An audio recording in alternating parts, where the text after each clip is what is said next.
Hello tout le monde, j'espère que vous allez toutes bien. Bienvenue sur votre espace Vicence. Je suis Lydia, votre coach et formatrice en parentalité et développement personnel. Aujourd'hui, nous allons parler d'un nouveau sujet. Mon enfant ne veut pas ranger sa chambre, j'en ai marre, je suis fatiguée de ramasser derrière lui, de tout faire à sa place. Mon Dieu, que faire? Ça vous parle? On en parle tout de suite. Avant de commencer, j'ai une demande pour vous. Si mon contenu vous parle, si vous trouvez qu'il y a des choses qui vous donnent des résultats et que vous apprenez beaucoup de choses, je vous demanderai de liker la vidéo et de la partager à d'autres parents. Pourquoi? Parce qu'il est hyper important pour moi et ça me tient vraiment à cœur de partager ces astuces, ces outils. Parce que moi, en tant que maman, j'aurais voulu que l'on partage tout cela bien avant. Et aussi, le fait de partager va faire que d'autres personnes seront touchées. Et c'est vraiment mon objectif, c'est de propager cela. Donc likez, partagez, abonnez-vous si ce n'est pas encore fait et cliquez sur la cloche pour recevoir toutes les nouveautés. Nous rentrons tout de suite dans le vif du sujet. Alors, pour apprendre à nos enfants à ranger leurs jouets, à ranger leurs affaires et tout ce qui traîne dans leur chambre, alors, premièrement, il faut comprendre que, comme je vous l'ai déjà dit, mais je le répète encore, le cerveau de l'enfant est immature, que la maturité totale du cerveau arrive à 25 ans, donc il faut bien patienter. Non, je plaisante. Bien sûr que le cerveau de l'enfant est immature et surtout, ce qu'il faut comprendre, c'est que en fait, l'enfant, pour lui, le plus important, ce n'est pas que sa chambre soit rangée et que tout soit à sa place comme nous, adultes. Pour l'enfant, le plus important, c'est de s'amuser, c'est de jouer, c'est de rire, c'est d'apprendre de nouvelles choses, c'est de faire de nouvelles expériences. C'est pour ça qu'ils adorent toucher, qu'ils adorent déchirer, casser, quand ils sont tout petits, mettre dans leur bouche. Et donc, du coup, pour eux, le rangement, ça ne fait pas forcément partie de leur priorité. C'est pour ça que nous, en tant qu'adultes, il est important qu'on leur apprenne ça, sachant qu'il faut qu'on respecte aussi les individualités de chacun, parce qu'il y a des enfants qui aiment bien que les choses soient rangées et d'autres non.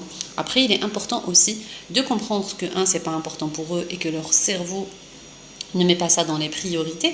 Ensuite, la deuxième chose à faire, c'est de se poser la question, est-ce qu'on leur a clairement montré comment ils rangent leur chambre? Je vous donne un exemple. Déjà, nous, en tant qu'adultes, est-ce qu'on a une technique pour ranger la chambre? Parce que quand on dit un enfant va ranger la chambre, pour lui, c'est comme une grosse montagne, surtout s'il y a tout par terre, si les vêtements sont par terre, les jouets sont par terre. Déjà, nous, en tant qu'adultes, c'est pas forcément une partie de plaisir. Donc, pour eux, je vous laisse imaginer à quel point c'est gros comme une montagne. Donc, du coup, l'idée, c'est de leur dire, et si on ramassait les Legos? Et si on ramassait les vêtements? Par exemple, aujourd'hui, on ramasse les vêtements, demain, on ramasse les Legos, et aussi, on s'entraide. Mettre de la musique, c'est assez agréable à faire, je le fais avec mes enfants, ou mettre le chrono, c'est très motivant. Prendre un bac et lui montrer, lui dire, regarde-moi comment je fais. On prend le bac, chacun prend le bac, chacun a une tâche. Si vous avez plusieurs enfants, vous donnez un objectif pour chacun. Un s'occupe des vêtements, un s'occupe des jouets, un s'occupe des Legos, un s'occupe des livres et ainsi de suite. Et d'ailleurs, faire le rangement en famille, je trouve ça topissime. On le fait rapidement, en liquide et on passe à autre chose. Ensuite, l'autre chose à faire, c'est aussi le minimalisme. Je vous conseille le minimalisme, c'est franchement topissime. Ce que je veux dire par là, le minimalisme, c'est tous les jouets qu'ils n'utilisent pas, soit vous les cachez, les jouets qu'ils n'utilisent plus, qu'ils ne veulent plus utiliser, faut les donner, les offrir. S'il y a des jouets auxquels ils ne s'intéressent pas ou autres, les vêtements, les jouets, les livres, vous dégagez tout ça, vous diminuez tout ce qu'il y a comme choses à la maison, que ça soit dans leur chambre ou même ailleurs. Croyez-moi que le minimalisme, ça joue énormément. Il est hyper important de désencombrer. Déjà par rapport aux jouets, ça leur permet eux de découvrir de nouveaux jouets. Quand on cache par exemple les jouets les jouets qu'ils n'utilisent pas, quand on les retire après quelques temps, ça fait comme effet surprise et c'est comme si ils se découvraient un nouveau jouet en fait. Et en général, quand ils cherchent un jouet, ils cherchent au fond de la boîte, ils tirent tous les jouets et donc du coup c'est ce qui fait le désordre. Par contre, si on a quelques-uns, c'est plus simple et c'est plus rapide à rentrer en place. L'autre chose à faire, c'est de mettre des bacs avec des noms ou des dessins pour les tout petits, pour qu'ils sachent que chaque bac chaque objet a son emplacement ou sa maison, et sa maison c'est dans le bac. Mais je vous demande pas d'aller acheter directement des bacs pour les mettre et mettre des noms et des dessins. Je vous demande d'abord de désencombrer, d'enlever tout ce dont vous n'avez pas besoin.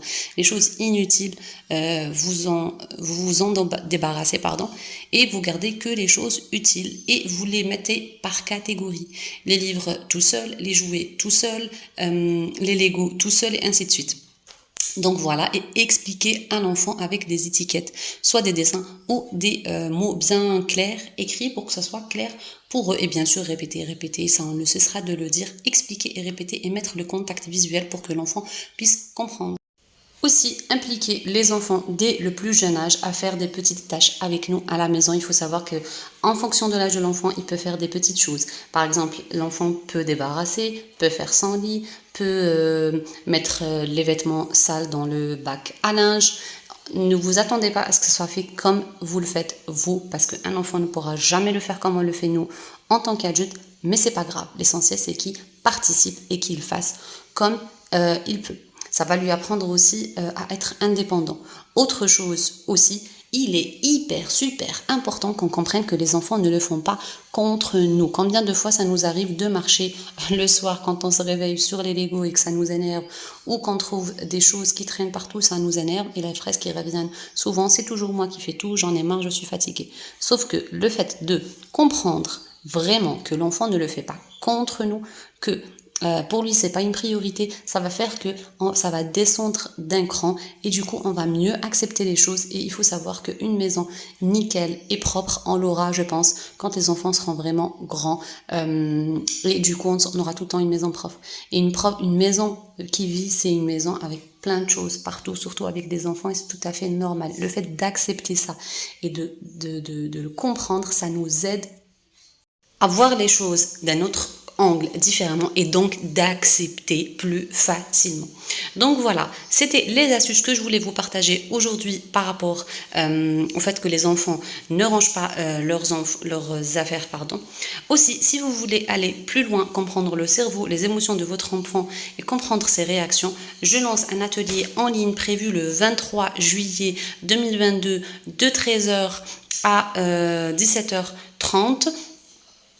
Donc du coup, l'atelier va se faire en ligne. Si vous voulez vous inscrire, je vous mets le lien sous la vidéo pour pouvoir vous inscrire avec tous les détails. Si vous avez la moindre question, n'hésitez pas à revenir vers moi, soit via Instagram si vous ne me suivez pas. N'hésitez pas à me suivre parce que je partage des astuces, des outils au quotidien sur Instagram, ou alors vous pouvez m'envoyer un mail. Vous trouverez tous les détails sous la vidéo. Sur ce, je vous dis prenez grand soin de vous. À la prochaine vidéo, la semaine prochaine. Ciao!